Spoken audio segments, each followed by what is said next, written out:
राज्यात पुणे, नाशिक, विदर्भ, उत्तर महाराष्ट्र आणि मराठवाड्यात मुसळधार पावसाने हाहाकार माजवलाय।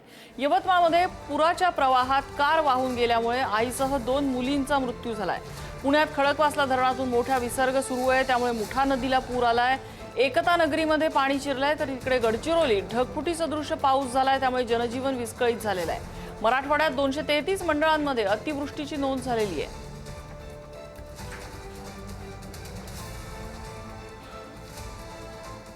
यवतमाळ जिल्ह्यात झालेल्या अतिवृष्टीमुळे दारव्हा तालुक्यासह अनेक भागातल्या शेतीचं मोठ्या प्रमाणात नुकसान झालंय। नदी नाल्यांना आलेल्या पुरामुळे शेतातली पिकं वाहून गेली आहेत। जिल्ह्यातील 98 महसूल मंडळांमध्ये अतिवृष्टीची नोंद झाली आहे, त्यामुळे अनेक तालुक्यातल्या शेतकऱ्यांचं मोठं आर्थिक नुकसान झालं असून तातडीने पंचनामे करून नुकसान भरपाई जाहीर करावी अशी मागणी शेतकऱ्यांनी केलेली आहे। पाऊस आल्यामुळे दारव्हा, बोरी, लाडखेड या गावाला अतिवृष्टी झाल्यामुळे शेतीचं खूप मोठं नुकसान झालेलं आहे आणि नदीकाठचं जे गाव आहे आणि शेती आहे त्यांचं खूप मोठं नुकसान झालेलं आहे। माझ्याकडे 8 एकर शेती आहे। काय काय लागवड केली? माझ्याकडे सोयाबीन आहे, कापूस पण आहे आणि माझंही पण नुकसान भरपूर झालेलं आहे। साधारणतः परिसरात किती हेक्टरवरती नुकसान झालं असेल? कमीत कमी नुकसान 700-800 हेक्टरच्या वर झालेलं आहे। धुळे जिल्ह्यातील सामोडे गावाजवळ पांझरा नदीवरील निर्माणाधीन पुलाला पुराच्या पाण्याचा मोठा फटका बसलाय। नदीला आलेल्या पुरामुळे पुलाचा जवळपास अर्धा भाग काही क्षणात वाहून गेला। या घटनेचा व्हिडिओ सोशल मीडियावर व्हायरल झाला।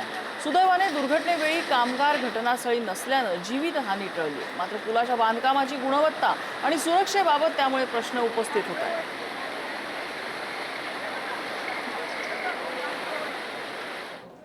गडचिरोलीच्या भामरागड तालुक्यात पर्लकोटा नदीचा पूर ओसरल्यानंतर भामरागड आलापल्ली मार्गावरची वाहतूक पुन्हा एकदा सुरू झाली आहे। मात्र नदीवरचा जुना पूल अद्याप धोकादायक अवस्थेत असून नागरिकांना जीव मुठीत घेऊन इथनं प्रवास करावा लागतो। नवीन पुलाचं बांधकाम रखडल्यामुळे दरवर्षी पावसाळ्यात नागरिकांना पुराचा फटका सहन करावा लागतो। नवीन पूल तातडीनं पूर्ण करावा अशी मागणी स्थानिकांकडून केली जाते।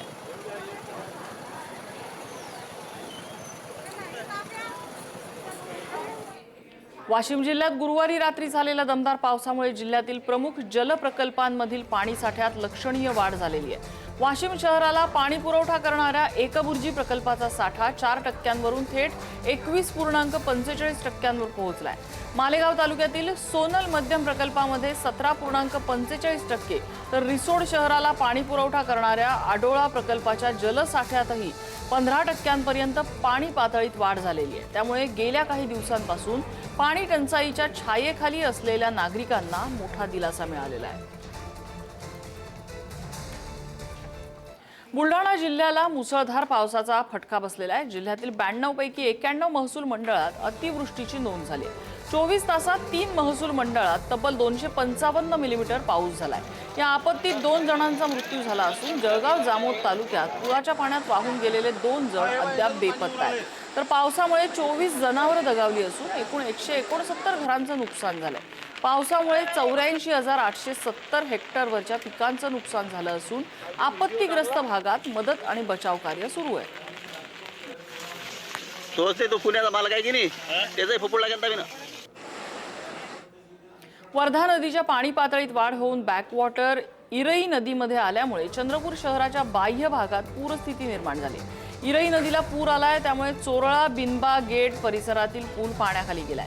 बिनबा गेट आणि रहमतनगर परिसरातल्या नागरिकांना सुरक्षित स्थळी हलवण्याचं काम प्रशासनाकडून सुरू आहे। जिल्ह्यातील 16 मार्ग बंद असून हजारो हेक्टर खरीप पिकांचं नुकसान झालेलं आहे। नवापूर तालुक्यातील खांडबारा परिसरात सुकी नदीत एकाचा जीव वाचवताना तरुणाचा बुडून दुर्दैवानं मृत्यू झालेला आहे। मजुरी करून परतणारे 50 वर्षीय संतोष वसावे हे नदी ओलांडताना पाण्याच्या प्रवाहात वाहून जात होते। त्यांना वाचवण्यासाठी 2 तरुणांनी पाण्यात उडी घेतली।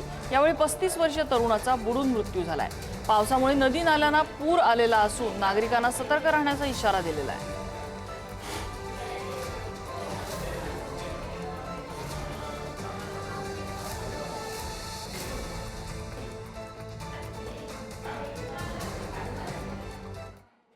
नवापूर तालुक्यातल्या खांडबारा परिसरात सुकी नदीत जीव वाचवताना तरुणाचा बुडून मृत्यू झालाय।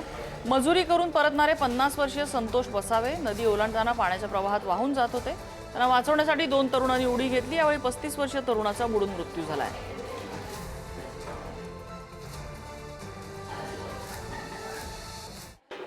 विदर्भात काल मुसळधार पावसानं कहर केला असून 9 जणांचा मृत्यू झालाय। बुलढाणा जिल्ह्यात जामोद, नांदुरा आणि शेगाव परिसरात 4 जणांचा मृत्यू झालाय।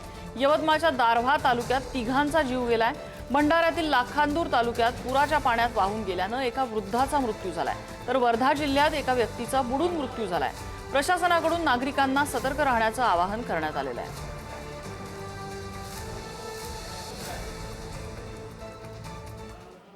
गडचिरोलीत झालेल्या मुसळधार पावसामुळे कुरखेडा तालुक्यातील गुरनोली इथल्या तलावाची पार फुटून मोठे नुकसान झालेलं आहे। तलावातलं पाणी थेट शेतात शिरल्यानं 100-150 एकरहून अधिक क्षेत्रावरचं धान पीक पाण्याखाली गेलंय।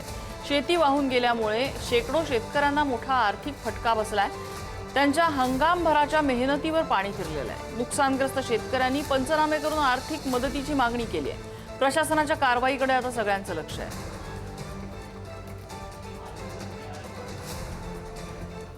धुळे जिल्ह्यात झालेल्या मुसळधार पावसानं पूरस्थिती निर्माण झाली। या पार्श्वभूमीवर शिक्षण विभागाने महत्त्वाचे निर्देश जारी केले। अनेक गावात पाणी शिरल्यामुळे जनजीवन विस्कळीत झालं असून विद्यार्थ्यांच्या सुरक्षिततेला प्राधान्य देत स्थानिक परिस्थितीचा आढावा घेऊन आवश्यकतेनुसार शाळा आणि अंगणवाड्यांना सुट्टी जाहीर करण्याचे आदेश देण्यात आले। हा निर्णय स्थानिक प्रशासन आणि शाळा व्यवस्थापनाने परस्पर समन्वयाने घ्यावा असं शिक्षण अधिकाऱ्यांनी स्पष्ट केलं आहे। विद्यार्थ्यांच्या सुरक्षिततेसाठी आवश्यक ती खबरदारी घेण्याचं आवाहन सुद्धा यावेळी करण्यात आलं।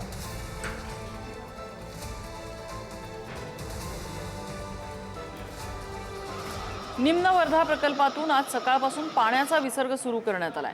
धरणाचे 3 दरवाजे प्रत्येकी 10 सेंटीमीटर्सनी उघडण्यात आले असून जलपातळी 283.9 मीटरवर पोहोचली आहे। धरणातील उपयुक्त पाणीसाठा 79.19% येणाऱ्या पाण्याच्या प्रमाणानुसार विसर्गामध्ये वाढ किंवा घट केली जाईल।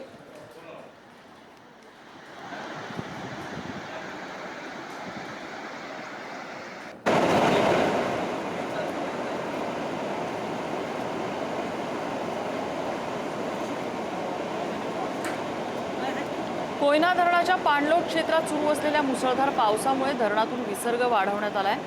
धरणाचे 6 वक्र दरवाजे 4 फुटांवरून 6 फुटांपर्यंत उघडण्यात आले। कोयना नदीत 32,776 क्युसेक पाण्याचा विसर्ग सुरू आहे। पायथा विद्युतगृहातून 1,050 क्युसेक वेगानं अतिरिक्त विसर्ग होतोय, त्यामुळे नदीत एकूण 33,826 क्युसेक वेगानं पाणी सोडलं जात आहे। सातारा आणि सांगली जिल्ह्यातल्या नागरिकांना सतर्क राहण्याचा इशारा देण्यात आला आहे।